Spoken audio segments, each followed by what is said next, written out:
Lahat tayo ay may pangarap na nais maabot sa buhay. Subalit, parte ng buhay ang pagsubok at sakripisyo. Upang maabot ito, tiwala sa sarili, lakas ng loob, determinasyon at pananalig sa Diyos ang ating tanging sandata upang pangarap ay maabot. Tunghayan natin ang kwento ni Celso at ang pagsubok bago maabot ang rurok ng tagumpay patungo sa kanyang pinakamimithing pangarap.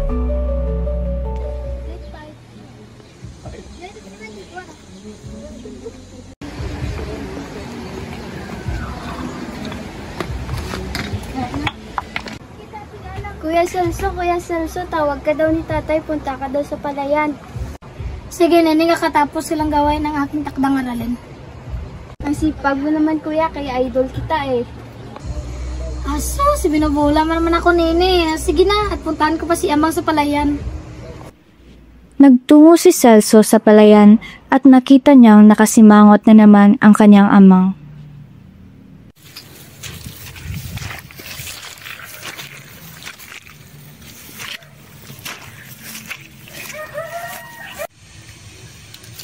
Amang, nandito na ako. Ano po ba aking gagawin? Kanina bakit tayo nantay? Ang init-init, ang tagal-tagal mong dumating. Kunin mo doon ang pare, tulungan mo akong mutanim. Pasensya na, Amang. May gawain akong tinapos. Abat nung yan ay sa eskwela na naman. Tigilan mo na yan at hindi tayo mayaman. Abay Celso, hindi ka namin kayang pag-aralin. Magsaka ka na lang sa bukod para may pakinabang ka naman. Amang, may pangarap po ako. Tigilan mo na yan. Hindi mo yan maabot. Ating puta ay kulang na kulang sa ating mag-anak. Magsisika po ako, Amang. Tama na ang usapang ito at magtrabaho na tayo dahil walang patutunguhan ang usapang ito. Opo, Amang.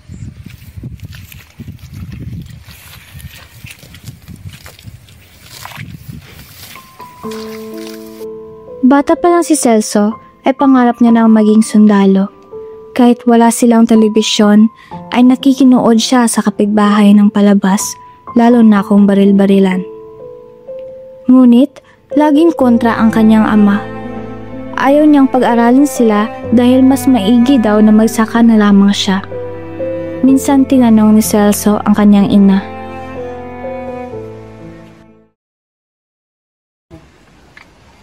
Inang, bakit ganun si Amang? Hindi niya ako mahal.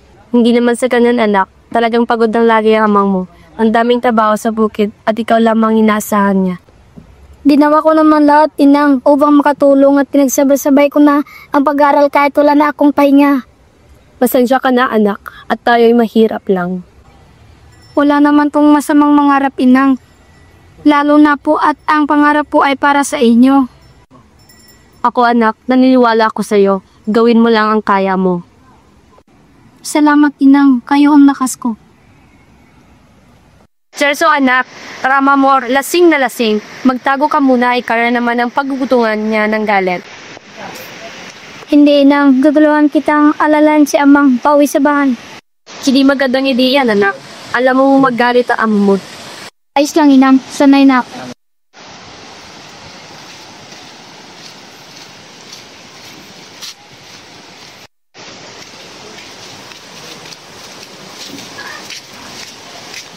Oh! Uwi na tayo! Tara, kutulungan sa namin, Celso. Mambisyoso kong anak. Yung Celso na yan, wala nang iba na kundi yung walang kwenta niyang pag-aaral na yan. Amang, saka na tayo mag-usap. Hindi ako lasing.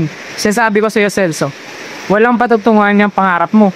Itasa ka lang tayo at mamamatay tayo mong sasaka. Okay lang, pekusa sa kaamang. Pero sana, suportahan niya na lamang ako. Para din ito sa kinabukasan natin.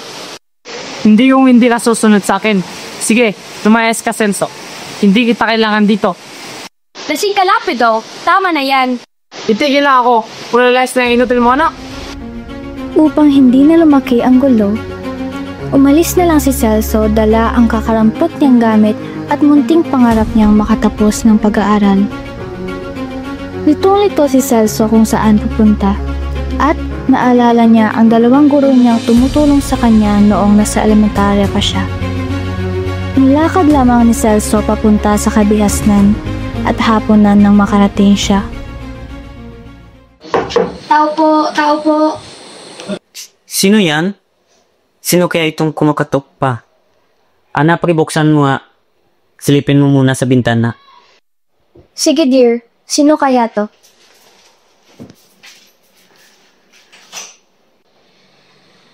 Celso, ikaw ba yan? Ako, Ma'am Ana. Magandang hapon po. Pasensya po sa abala. Lumayas po ako sa amin. Pinalayas po kasi ako ni Amang. Ah, ganun ba? Sige, pasok ka muna at mapahinga at mukhang pagod na pagod ka. Oh, Celso, bakit andito ka? Kumain ka na ba? Uminom ka muna ng tubig at ano ba ang nangyari?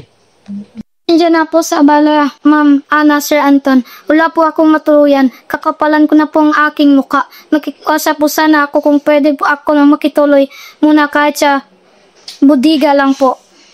Ano ka ba namang bata ka? Mabuti at dito ka tumuloy nang hindi ka napahamak sa labas. Oo naman, isang bakanteng kwarto ang pamangkin namin si Brix. Isa na siyang pulis ngayon.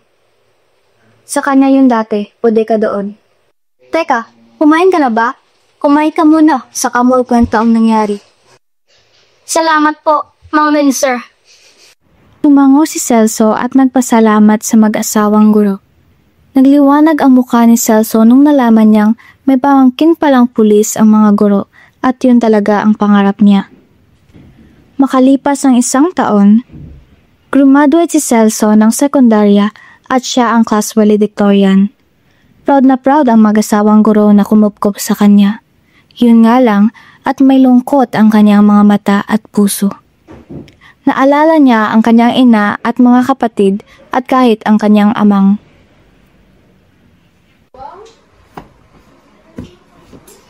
Hi, kumusta na kaya ang pamilya?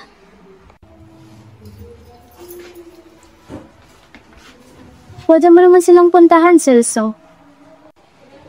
Talaga po? Siguro po napatawad na ako ni Amang. Sigurado yan. Anak ka niya at proud siya sa'yo.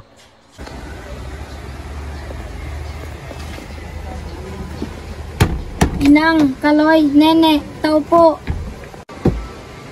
Kuya Celso, na-miss kita. Nasaan si Inang, si Kaloy at si Amang? Si Inang po, naglalako po ng kakanin. Si Kaloy naman ay nag-araro kasama ni Ama sa bukid. Kawawa naman si Kaloy. Lahat po ng trabaho mo, kuya, si Kuya Kaloy ay gumagawa. Pinahinto na po siya sa pag-aaral ni Amang at wala na pang gawa si Inang. Napakahigpit talaga si Amang. Konting tiis na lang, Nene, at kukunin ko na kayo.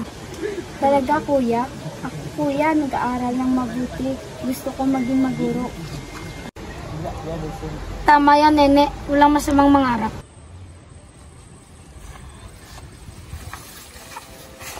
Kakapagod naman to.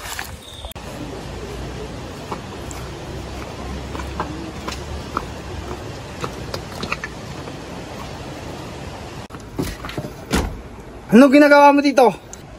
Mano po, Amang? Hindi na kita anak. Amang, valedictorian po ako. Makakain ba yan? Bubuhay mo ba kami niyan? Hindi pa sa ngayon, Amang, pero malapit na, malapit na. Bah!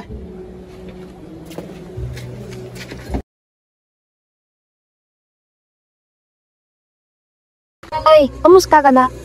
Bakit ka pa bumalik nung umalis ka ako na lahat ang gumawa ng trabaho mo? Masaya ka na ba? Nanginiwan mo kami?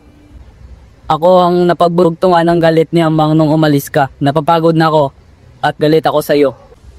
Patawad, Kaloy. Hindi na yan ang atensyon ko. Gusto ko makatapos, Kaloy, upang may salba kayo sa kalupitan ng kahirapan at ni Amang.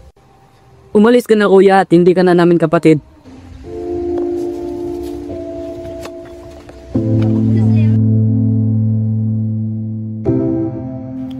Magulgol ng iyak si Celso.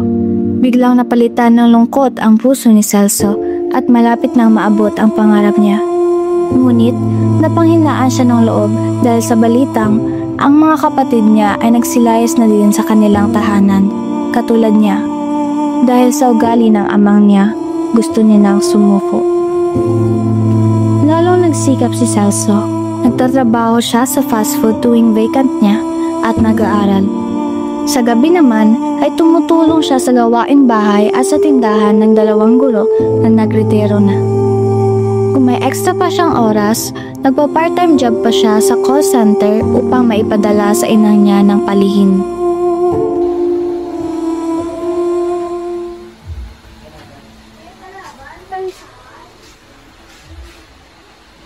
Okay ka naman, Celso? Bakit parang pumapayat ka at wala ka ng kulit? Ayos lang po, sir. Kayang-kaya. Hay nako, Celso. Ikaw na talaga. Kayod kalabaw. Sa larang ko sa inyo, kaya mo nang bigay sa akin ng lakas upang mapatuloy. Isang linggo na lang at magtatapos na si Celso sa universidad na pinasukan niya sa kursong Bachelor in Political Science sa tulong na din ng dalawang guro niyang tinuturing na siyang anak. Hindi man sila mayaman, ngunit higit pa sa pera, suporta, at lakas ng loob ang binibigay nila kay Celso. Dumating na nga ang pinakahinihintay ni Celso, ang pagtatapos niya sa kolehiyo. Celso Miguel de la Cruz, Bachelor of Science in Criminology Class A, cum laude. Gulat na gulat ang mag-asawang guro. Nilingon nila ang bisita nilang nasa likuran nila, at ito ay ang inang at ang bunsong kapatid ni Celso na si Nene, na halos hindi makapaniwala. Nakita ni Celso ang inang at ang nakababatang kapatid na papalapit. Magulko si Celso sa pagkagulat. Inimbita ng dalawang guro ang mag-anak ni Celso, ngunit hindi nila mapilit ang amang at kaloy na masama pa din ang loob kay Celso at sa dalawang mga kapatid nito na nagsilayas na din at hindi nag-atubili na pumunta sa pagtatapos ni Celso. Sa ganun man lang at mapasaya nila si Celso na nagsisikap at palihim na nagsusuporta sa gamot ng kanyang ama na ngayon ay sakitin na. Nang, kayo ba yan, Ninang? Pumunta kayo talaga. Salamat, salamat. Anak, binabati kita. Patawad na hindi ka namin natulungan. Wala kang kasalanan, Ninang. Ginusto ko ito. Pangarap ko ito kahit mahirap tayo. Aahon tayo, Inang. Nagyakap ang mag-anak at tumulo naman ang luha ng dalawang guro sa nasasaksihan. Pagkatapos ng selebrasyon, ay nag-usap si Celso at ang inang niya. Nak, masaya ako para sa'yo. Salamat, Inang. Isang exam na lang, Inang. At magtre-training na ako. Pamusta po kayo ni Amang? Celso, huwag ka sanang mabibigla, ha? Bakit? Ano po nangyari kay Amang? Totoo lang, masakit ang ama mo at 2 buwan nang nakalipas. Wala na iyong ama, Celso. Namatay na siya dahil sa walang gumpay na pagbibisyo. Hindi ko na ipaalam sa'yo dahil ayaw niya. Ayaw ko niyang istorbohin sa pag-aaral mo, anak. Tanggap niya na talo sa sayo. Anak, pero ginang nais yung ama, may iniwan siyang liham para sa'yo. Celso anak, kamusta ka na? Ako'y matanda na at namiss kita anak. Dahil sa pride ko, hindi na ako pupunta sa pagtatapos mo. Baka hindi na ako aabot dahil dala ng guilt at nahihiya ako. Hindi kita mabigyan ng pangarap noong edukasyon. Pero, proud na proud ako sa iyo anak. Pinagmamalaki kita sa mga kasama ko sa pagsasaka. Ingatan mo ang sarili mo anak. At ikaw na bahala sa ino mo, mga kapatid. Sana patawad mo ako anak. Mahal na mahal kita. Paalam ang iyong amang Pedong. Parang biniyak ang puso ni Celso, ngunit huli ng lahat. Hindi na maibabalik ang panahon, ngunit may magagawa pa siya para sa kanyang ina at mga kapatid, pati na rin sa mga taong tumulong sa kanya. Inang, para sa inyo po ito. Anak, para sa ating lahat, lalo na sa mga tumutulong sa'yo, noong oras na walang-wala ka at naniligaw. Ma'am, sir, salamat po. Naging bahagi pa kayo ng aking tagumpay. So, Celso, ikaw ang tumulong sa sarili. Naging dabal lamang ka.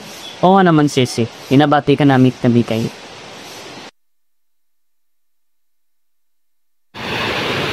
Kuya, pasensya. At dati hindi ako naniwala sa iyo at nawalang bilib ko sa'yo. Pero ngayon naiintindihan ko na. Idol din kita, kuya. Huwag kang mag-alala ulit, Kaloy. Mag-aral ka ulit. Sagot niya ng kuya.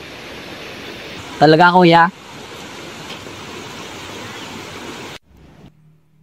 Nakapasa si Celso sa Napolcom at isang taong nag-training upang ganap na maging pulis. Naiiyak ang kanyang inang at mga kapatid na natunghayan ang pag-abot ni Celso ng kanyang pangarap. Naway magsilbing aral sa ating mga anak na dapat tayong mangarap upang maging isang taong hindi lamang may pangalan, kundi may ambag sa lipunan. Bigyang halaga ang sakripisyo at pagtitiis ng mga magulang upang may maabot tayo sa buhay. At sa mga magulang din, ang pangarap ng mga anak ay dapat suportahan at tulungan ito sa pag-abot ng makakaya. Maging masaya tayo at iwasan ang pagkakasamaan ng loob sa pamamahay. Magkaisa upang hindi tayo mahihirapan at tulong-tulong sa pag-abot ng ating pangarap. Maraming salamat. Bye, Celso. Tama na ang usapang ito. Magtrabaho na tayo. Walang patdahil, walang patutunganan. Kanina pa kita inantay. Ang init-init. Ang tagal-tagal mong dumating. Kanina pa kita inantay.